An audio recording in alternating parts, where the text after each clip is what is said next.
But also, these are very fast-growing trees. We can get it through the first year or two. This tree will put on 2 or 3 feet growth a year. And actually, in our lifetime, we can expect to see a pretty good-sized tree. Wow. So we'll be helping to, we're part of research and development. We're helping to reestablish the American Chestnut. This is, I guess it's a pilot program. There probably are others in Kentucky, but there's not very many. Only people that would have them would be people who are donors of the American Chestnut Foundation. They don't distribute them to Frank Gotti and Boone Garden. They're just passed on. So this is part of a new wave, and it's kind of exciting. So it extends our arboretum to the parks. It helps reestablish American chestnuts. That's a lot for one little tree to handle. A lot of responsibility. So I'm going to go ahead and put it in. This time of year, we can bare root them, which means we just get them with their roots. No dirt on them. The advantage is a lot lighter and easier. This would be a hard tree. I couldn't pick it up if it had dirt on it. But the other advantage is we can see all the roots and spread the roots out. When you get trees in one of those pots like that, frequently have roots that are going around in circles. And sometimes even have roots going around in circles where you can't see them. Where in the 1-gallon pot, they put them into a 5-gallon pot. Here we can see the roots, and we know what we've got. Sometimes we can get a lot more roots than we can in a bulb and burlap. So these are, now what I'm going to do, it looks like the hole is about the right size. I don't see it. Everything goes out. Everything going out. We don't want anything going back towards the center. And I've actually got this a little too deep, so I'm going to fill it in and I'm going to pull it out. This right here should be at ground level. Do it the right way, but we can. Lift it back out? No, actually, if we lift it up, then it kind of leaves those other roots go. They go down. Well, we've got a lot of leaf mold in here. Parks, Olmsted came through here to clear the honeysuckle out last year. And they're experimenting to see if they can put enough leaf mold and to suppress the honeysuckle from coming back. They're trying to do it. They've also got a machine going across the street. You can hear it every once in a while. You may have read about the paper a couple of days ago. It just gobbles up honeysuckle.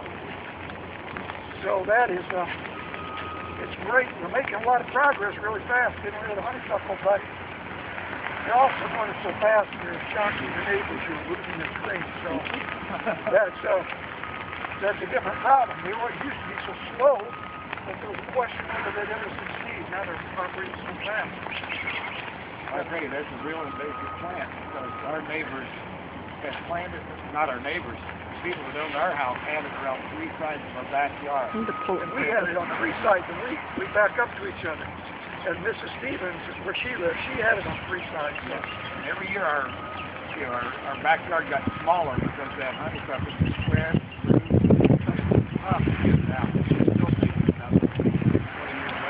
Well, that's on a separate subject, but Olmsted Parks has raised $5 million to get rid of it in Cherokee and Seneca Parks.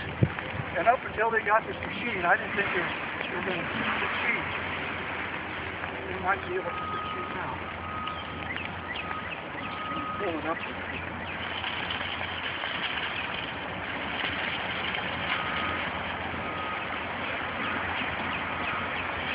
All right. In a woodland tree, I don't worry about a curve like this. One of these branches will dominate. I'll cut the other one back to a bud. So, if it goes a little left and a little right, it's in the woods. The main thing we don't want is branches going back across the tree. And Leland said he's going to come and water it or something, right? I am. That's going to be my project. I'm going to carry a bucket down the hill and get water out of the stream. Yeah. It kind of reminds me, while you're filling that in, Mike, I just wanted to share a little bit. I really appreciate Marlene and I both do this gesture because it's such a fitting tribute to my dad. If there was ever an upright person with integrity, it's my dad. And he loved people. I've laughed about the time that he had a come as you are party back at home. and borrowed a school bus on a Saturday morning and went around about 7 in the morning and picked up all the neighbors. However they were, they had to come out and get on the bus. Their pajamas or anything else. But he loved to have fun with people. And the fact that this thing is hopefully going to bear fruit, chestnuts that people can enjoy, is so in keeping with him. The first 3 verses of Psalm 1. Blessed is the man who does not walk in the counsel of the wicked, or stand in the way of sinners, or sit in the seat of mockers, but his delight is in the law of the Lord, and on his law he meditates day and night. He is like a tree planted by streams of water, which yields its fruit in season, and whose leaf does not wither. Whatever he does prospers. And I think that's a very good description of how Dad was, and we would be very proud of it. He was a Seneca Gardens resident. He lived with us for the last 5 years of his life before he went into the nursing home. And this was always his official address. So he was a reformed Buckeye. He would be glad to know that it's a chestnut. We've got bottle brush Buckeyes on the other side. And the horse chestnut is called the Buckeye tree. Right, and we have some Buckeyes in here mixed in here. I'll show you those too. Okay. And the 2 things I think of chestnut is, one is chestnuts roasting on an open fire, and the other one is under the spreading chestnut tree, the village smith and stand, right. the form. So they're both pretty proud and people-oriented American references in one tree. I guess there's a reason why we call family history a family tree, because the roots go deep, and Marlene and I really appreciate this wonderful memorial gift, and we will enjoy it and bring us many great memories. So, brought a picture of that. Through generations ago. Thank you. You're welcome. It's great. Thank you, Mike. Boy, what a great backfence neighbor to have.